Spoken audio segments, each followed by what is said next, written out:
Speaker से अजान पर रोक की मांग एक बार फिर से उठी है। नींद में खलल पड़ने का हवाला दिया गया है और ये मांग किसी और ने नहीं, इलाहाबाद सेंट्रल यूनिवर्सिटी की वाइस चांसलर ने की है। वाइस चांसलर ने ये मुद्दा उठाया है। डॉक्टर संगीता श्रीवास्तव ने पुलिस प्रशासन से इसकी शिकायत की है। कमिश्नर, आईजी और एसएसपी समेत कई अफसरों को बाकायदा एक लेटर भेजा है और उस लेटर में ये बातें लिखी गई हैं। सांसद अफजाल अंसारी केस में इलाहाबाद हाईकोर्ट से आए आदेश का हवाला भी उन्होंने पेश किया है। वीसी संगीता श्रीवास्तव के शिकायती लेटर से हड़कंप मच गया है। संगीता श्रीवास्तव के पति जस्टिस विक्रम नाथ गुजरात हाईकोर्ट के चीफ जस्टिस हैं। फिल्म अभिनेता सोनू निगम समेत कई अन्य लोग भी पहले लाउडस्पीकर से अजान का मामला उठा चुके हैं और ताजा मामला इलाहाबाद सेंट्रल यूनिवर्सिटी की वाइस चांसलर संगीता श्रीवास्तव ने उठाया है। उन्होंने कहा, जब लाउडस्पीकर नहीं था तब भी अजान होती थी। दूसरे को जबरन सुनाने का अधिकार किसी को नहीं है। ये हाईकोर्ट की पहले टिप्पणी अजान पर आ चुकी है। उन सबको उन्होंने अपने लेटर में कोट किया है। अनुच्छेद 21 स्वस्थ जीवन का अधिकार सबको देता है। लाउडस्पीकर से अजान रोकना अनुच्छेद 25 का उल्लंघन नहीं है क्या? जब लाउडस्पीकर नहीं था तब भी होती थी अजान।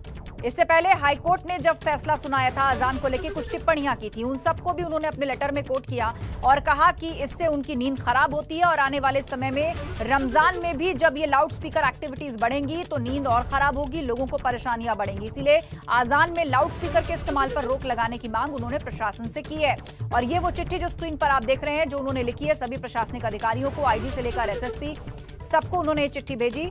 और इस चिट्ठी में मुख्य बातें क्या लिखी वो हम आपको बता रहे हैं। बिना लाउडस्पीकर के भी आजान पहले मस्जिदों में पढ़ी जाती थी। अनुच्छेद 21 स्वस्थ जीवन का अधिकार हर एक नागरिक को देता है और सबको जबरदस्ती कुछ सुनने पर मजबूर करना उसका उल्लंघन है। और उन्होंने लाउडस्पीकर से अजान पर रोक की मांग की है और नींद में खलल पड़ने का हवाला दिया है। इलाहाबाद सेंट्रल यूनिवर्सिटी की वाइस चांसलर ने यह मुद्दा उठाया है। डॉक्टर संगीता श्रीवास्तव ने पुलिस प्रशासन से इसकी शिकायत की है, उनको एक चिट्ठी लिखी है और उस चिट्ठी में एक हाईकोर्ट के फैसले को भी उन्होंने कोट किया है कि जो टिप्पणियां एक बार अजान पर सुनवाई के दौरान हाईकोर्ट ने की थी, उन सभी बातों को भी इस लेटर में मेंशन किया गया है। शिकायत की है उन्होंने कि इससे नींद खराब होती है, नींद में खलल पड़ता है और आने वाले समय में जब रमजान शुरू हो जाएंगे तो ऐसे में और ज्यादा लाउडस्पीकर का इस्तेमाल बढ़ेगा, जिससे लोगों को परेशानी हो सकती है, उनकी नींद खराब हो सकती है और ये उस अधिकार का भी उल्लंघन है जो स्वस्थ रहने का अधिकार संविधान के अनुच्छेद 21 के तहत हर एक नागरिक को मिलता है।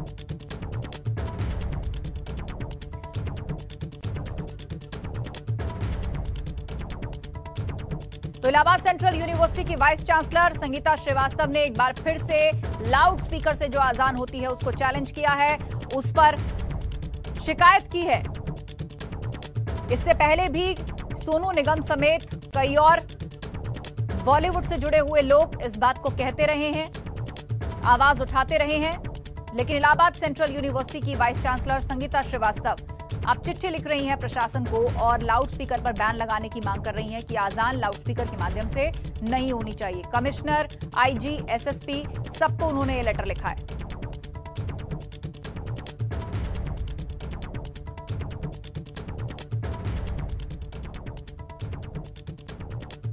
और इस वक्त फोन लाइन पर हमारे साथ मौलाना शोएब रहमान जी जुड़ गए हैं। शोएब रहमान जी, एक बार फिर से आवाज उठी है, वो ये कि लाउडस्पीकर से अजान नहीं होनी चाहिए और संविधान के जिस अनुच्छेद का हवाला दिया गया है जिसमें हर एक नागरिक को स्वस्थ रहने का अधिकार है और उसमें इसको बाधा बताया गया है, क्या कहना है आपका? पहले भी इस तरह की मांग उठती रही है। देखिए, ये जो हमारे कुलपति जी हैं वाइस चांसलर इलाहाबाद विश्वविद्यालय की, सबसे पहली बात ये कि वो उस मोहल्ले में उस जगह पे पिछले 30 सालों से रह रही हैं, तो कभी इनको इस बात का दर्द नहीं हुआ। लेकिन जैसे ही वो कुलपति इलाहाबाद यूनिवर्सिटी के विश्वविद्यालय की वाइस चांसलर बनी तो उनको ये दर्द पैदा हो गया कि साहब मेरे कान में दर्द हो रही है या तकलीफ हो रही है या किसी तरह की ये बातें। तो इसका मतलब ये समझ में आता है पिछले 30 साल तक जब वो एक अध्यापका के रूप में या एक प्रोफेसर के रूप में काम कर रही थी, जब तक कि वो किसी पार्टी के एहसान तले नहीं दबी थी, उस वक्त तक तो वो सही थी।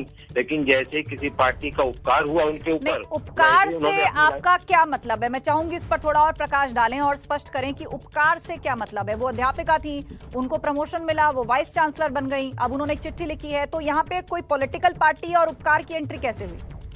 नहीं, वो और भी बहुत से लोग थे जिनको प्रमोशन मिलना चाहिए था, लेकिन उनको तो एडवांस प्रमोशन मिला है।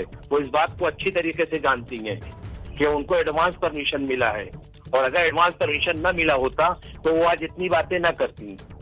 और ये इस देश में कई मरतबा ऐसा हुआ है, और पूरे हिंदुस्तान में और खासतौर से उत्तर प्रदेश में जब जो अजान जिस भी मस्जिद में हो रही है वो गवर्नमेंट की इजाजत के बगैर नहीं हो रही है। गवर्नमेंट की उसके पास परमिशन मौजूद है, जिला अधिकारी महोदय की तरफ से परमिशन है, फिर वहाँ अजानें हो रही हैं। और किसी कोर्ट ने ये नहीं कहा है कि कहलाता है अजान नहीं होनी चाहिए। नहीं मौलाना साहब, यहाँ सवाल ये नहीं है कि अजान नहीं होनी चाहिए, यहाँ लाउड स्पीकर के इस्तेमाल पर जो है वो उस पर एतराज है कि लाउड स्पीकर के माध्यम से जो अजान होती है, तो जब लाउड स्पीकर का आविष्कार नहीं हुआ था तब भी अजानें होती थी, और हाईकोर्ट ने भी पहले इस बात को कहा है, उस चीज को वो अपने लेटर में भी लिख रही हैं। तब इतना यानी जिस वक्त ये कोर्ट ने कहा है या जो इस वक्त बातें आई हैं, असल में ये सारी बातें एक धार्मिक भावना की बुनियाद पर वो कर रही हैं। अगर धार्मिक भावना उनके अंदर ना होती तो इस तरह की बातें ना करती। और ये देश परंपराओं का देश है, ये देश जो है सभ्यता का देश है, और यहाँ गंगी जमनी तहजीब पनपती है।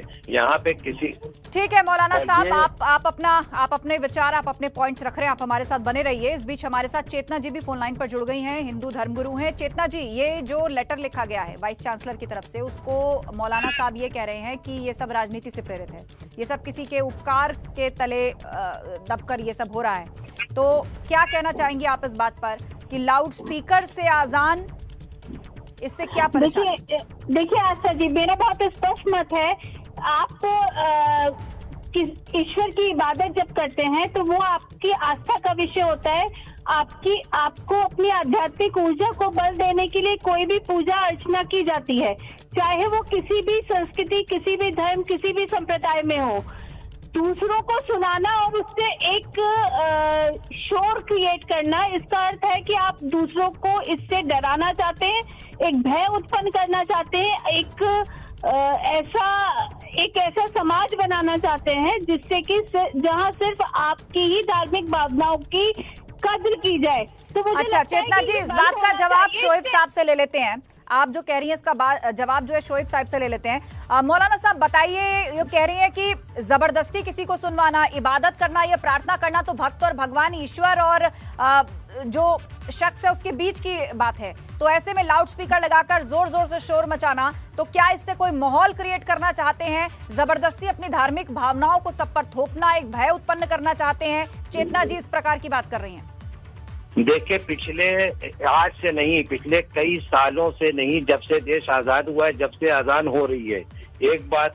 और दूसरी बात ये कह देना कि हम थोप रहे हैं, ये गलत है। इस देश के अंदर कोई ऐसे धर्म का मानने वाला नहीं है जो लाउड स्पीकर का उपयोग नहीं करता। हर कोई लाउड स्पीकर का उपयोग कर रहा है। बाज़ औकात हमारे यहाँ जो अजान होती है मात्र 1.5 मिनट लगता है अजान में, इससे ज्यादा वक्त नहीं लगता। लेकिन 3 दिन ऐसा होता है जो कुछ धार्मिक ग्रंथ पढ़ी जाती है और लाउड स्पीकर पे पढ़ी जाती है, और उसको कोई इस बात को क्यों नहीं कहता कि ये गलत है। और अगर दर्द होनी है तो तमाम मज़ाहिब के बयानात से और तमाम मज़ाहिब नहीं, लेकिन शोएब साहब, धार्मिक ग्रंथ यदि कोई पढ़ता है या उसका कोई पाठ रखता है तो क्या सुबह सुबह तड़के 4:30 साढ़े 5 बजे के करीब लाउड स्पीकर लगा के इस तरह का करता है? इस बात से आप एतराज जता रहे हैं। मुझे लगता है चेतना जी इस पर प्रकाश डालेंगी। चेतना जी, चेतना जी, हमारे मंदिरों पर, हमारे जो धार्मिक स्थल हैं, वहाँ लाउड स्पीकर कहीं पर भी आप नहीं पाएंगी। और सरकार ने इस पे प्रतिबंध लगाया तो सभी ने सहज इसको स्वीकार किया और हम लोगों ने अपने मंदिरों से लाउड स्पीकर उतारे हैं। लेकिन ये क्या जिद है, मुझे ये समझ में नहीं आता कि ये देश को किस ओर ले जाना चाहते हैं। ये क्या जिद है कि हम सरकार की बात नहीं मानेंगे, एक तरफ नारा लगाएंगे कि हम संविधान से चलना चाहते हैं, हम संविधान से बद्ध लोग हैं, और दूसरी तरफ नारा लगाते हैं कि हम वही करेंगे जो हमारी धार्मिक भावनाएं कहती हैं, जो हमारे धार्मिक ग्रंथ कहते हैं। तो मुझे लगता है कि बहुत ही देश को एक ऐसी गर्त में धकेलने का प्रयास है जिससे कि देश को उभरना चाहिए। और अब हमें आगे बढ़ के कुछ और काम करने चाहिए। देश में और भी बहुत सारे सारे मुद्दे हैं। लाउड स्पीकर का एक पैरामीटर तय है, किसी को भी प्रतिबंधित नहीं है, लेकिन उसकी आवाज कितनी होगी, कितने तो मतलब दिक्कत उस लाउड स्पीकर से है जिसके कारण ये शोर होता है या तेज आवाजें सुबह सुबह के वक्त सबके कानों में पड़ती हैं। और जिस बात का हवाला वाइस चांसलर दे रही हैं कि नींद खराब होती है और संविधान के अनुच्छेद 21 के तहत कहा गया है कि सबको स्वस्थ रहने का अधिकार है, सबको स्वास्थ्य का अधिकार देता है अनुच्छेद। आप दोनों का बहुत शुक्रिया इस चर्चा में शामिल होने के लिए।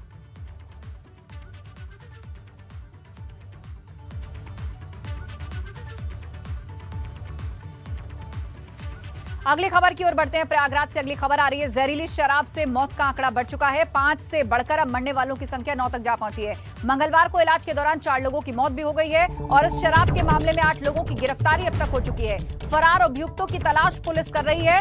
डीएम ने जांच के लिए कमेटी बनाई है। एडीएम प्रशासन और एसपी गंगापार की टीम अब इस मामले की जांच करेंगी। तो पुलिस ने मुख्य आरोपी समेत 8 को गिरफ्तार कर लिया है। डीएम ने जांच के लिए कमेटी बना दी है, लेकिन खबर यह कि मरने वालों का आंकड़ा अब बढ़ गया है। जहरीली शराब से मौत का आंकड़ा बढ़ गया है। प्रयागराज में जहरीली शराब पीने से 5 लोगों की मौत हुई थी, जिसकी संख्या बढ़कर अब 9 तक जा पहुंची है। जहरीली शराब से मौतों को लेकर अब एक कमेटी बनी है। एसपी गंगापार धवल जायसवाल जहरीली शराब के इस पूरे मामले की जांच करेंगे। सभी मौतों की बीमारी और अलग अलग वजह बताई जा रही है। परिजन जहरीली शराब से मौत का दावा कर रहे हैं। डॉक्टर भी जहरीली मिथाइल अल्कोहल को मौतों की वजह बता रहे हैं। आगे बढ़ते हैं। नोएडा से अगली खबर। गट्टा व्यापारी से मांगी गई है 50,000 की रंगदारी। सुंदर भाटी के नाम पर यह रंगदारी मांगी गई है। 50,000 की रंगदारी। गंभीर भाटी के नाम के बदमाश ने इस रंगदारी को मांगा है। नोएडा के सेक्टर 81 स्थित दफ्तर में जाकर रंगदारी मांगी गई है। व्यापारी ने पुलिस से मामले की शिकायत की है। पुलिस ने 2 लोगों को गिरफ्तार कर थाना फेज 2 क्षेत्र का यह मामला है।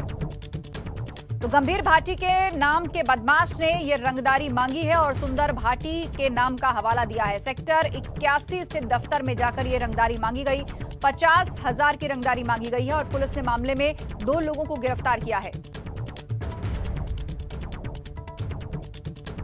मकान में मानव कंकाल मिलने से सनसनी फैल गई है। खाली मकान को देखने गया था मकान मालिक का एक जानकार और उसके बाद अंदर से एक मानव कंकाल बरामद हुआ। नोएडा सेक्टर 20 के सेक्टर 26 का यह मामला है। कंकाल को डीएनए टेस्ट के लिए भेज दिया गया है और पुलिस आगे की छानबीन कर रही है। मौके से कुछ सबूत भी पुलिस ने इकट्ठा किए हैं। तो सनसनीखेज घटना से पूरे इलाके में एक दहशत का भी माहौल है। सेक्टर 26 की घटना, जहां एक ताला लगे बंद मकान के अंदर से मिला मानव कंकाल। 20 में सेक्टर 26 एरिया है, वहाँ पर एक मकान है जो आधा बना हुआ है और आसपास में काफ़ी झाड़ियाँ हैं। जो उसके मकान मालिक हैं उन्होंने किसी एक व्यक्ति को उस घर को, उस प्रीमाइस को देखने के लिए भेजा होगा। वहाँ जब वो गए तो एक जो कमरा बना हुआ है उसमें एक स्केलेटन पड़ा हुआ मिला है। उसको सूचना उसकी पुलिस को मिली और उसके बाद तत्काल हमारी टीम वहाँ गई, एफएसएल की टीम भी गई। जो भी एविडेंस थे उसको कलेक्ट किया गया है और जो वो स्केलेटन मिला है उसको हम लोगों ने पीएम के लिए भेजा है, उनकी कार्रवाई की जा रही है। देखिए, आज सेक्टर 20 में और बड़ी खबर लखनऊ से। पिछले 4 सालों में 135 बदमाशों का एनकाउंटर हुआ है। ये डेटा हम आपको दे रहे हैं। यूपी में पुलिस मुठभेड़ में 135 अपराधी मारे गए हैं। योगी सरकार ने कार्रवाई का आंकड़ा जारी किया है। 2021 में अब तक 6 अपराधियों का एनकाउंटर हुआ है। मेरठ में सबसे ज्यादा पुलिस मुठभेड़ हुई है।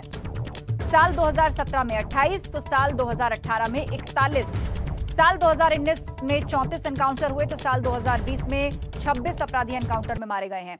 आजमगढ़, मुजफ्फरनगर में जमकर एनकाउंटर हुए हैं। सहारनपुर, अलीगढ़ में भी खूब एनकाउंटर हुए हैं। साल के हिसाब से कितने एनकाउंटर कहां हुए ये हम आपको बता रहे हैं। यूपी में ऑपरेशन क्लीन के तहत 4 साल में 135 अपराधी एनकाउंटर के दौरान ढेर किए गए। 2017 से 18 के बीच 69 एनकाउंटर, 2019 में 34 एनकाउंटर, 2020 में 26 बदमाश ढेर हुए हैं मुठभेड़ के दौरान।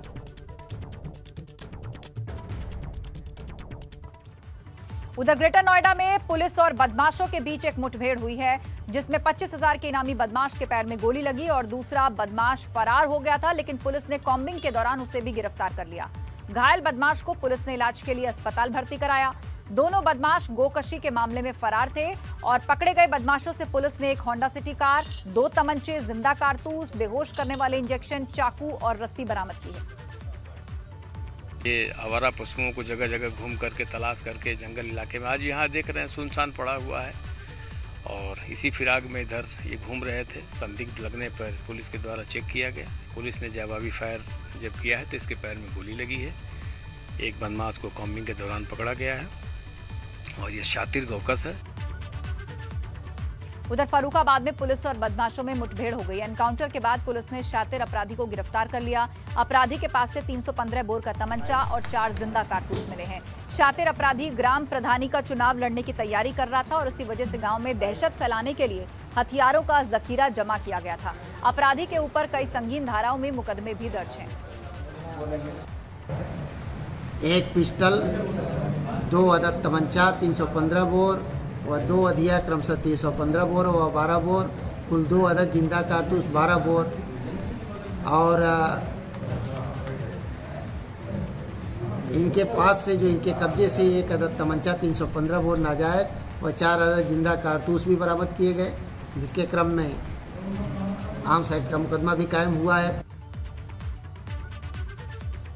आजमगढ़ में गो तस्कर से पुलिस की मुठभेड़ हुई है और 25,000 का इनामी शातिर मुठभेड़ में घायल हुआ है।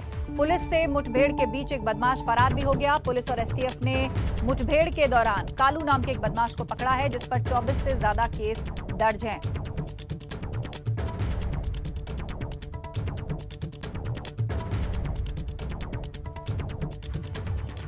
उधर लखनऊ पुलिस ने बेखौफ दबंग संगीन वारदातों को अंजाम देने से बाज नहीं आ रहे। मंगलवार की शाम काकोरी थाना में जेहाता में एक शराब की दुकान के 28 वर्षीय सेल्समैन को मोटरसाइकिल से आए लोगों ने पेट में गोली मार दी। गोली चलने से पहले सेल्समैन और आए हुए लोगों में विवाद भी हुआ। सेल्समैन को गोली मारकर भाग रहे 2 लोगों को जनता ने पकड़कर पुलिस को सौंप दिया।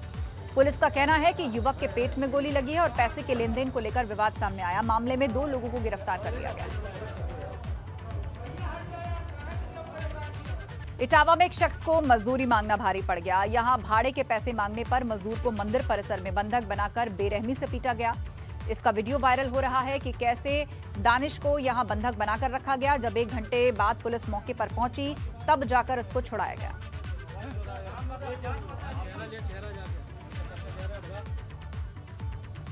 फिरोजाबाद में मामूली विवाद में एक मजदूर ने अपने एक साथी को जिंदा जलाकर मारने की कोशिश की। सड़क बनाने का काम करने वाले मजदूरों ने पहले साथ शराब पी, फिर किसी बात पर गुस्सा होकर एक मजदूर ने दूसरे पर तेल डालकर उसको आग के हवाले कर दिया। आग लगाने के बाद अपने साथी को छोड़कर वो फरार हो गया। आनन फानन में पुलिस को इस बात की सूचना मिली। पुलिस ने आरोपी मजदूर को हिरासत में ले लिया है। एक व्यक्ति वहीं पे रखे तेल को उसके ऊपर छिड़क दिया और माचिस की तीली से आग लगा दिया। इस तरह का वाकया सामने आया है। इसमें घायल के शुरुआती बयान और अन्य पूछताछ के आधार पे इस मुख्य आरोपी शैलेंद्र राजपूत को हिरासत में ले लिया गया है। पूछताछ जारी है। इसकी पूछताछ में जो भी अन्य नाम और अन्य तथ्य प्रकाश में आएंगे उस पर सख्ती से कार्यवाही की जाएगी।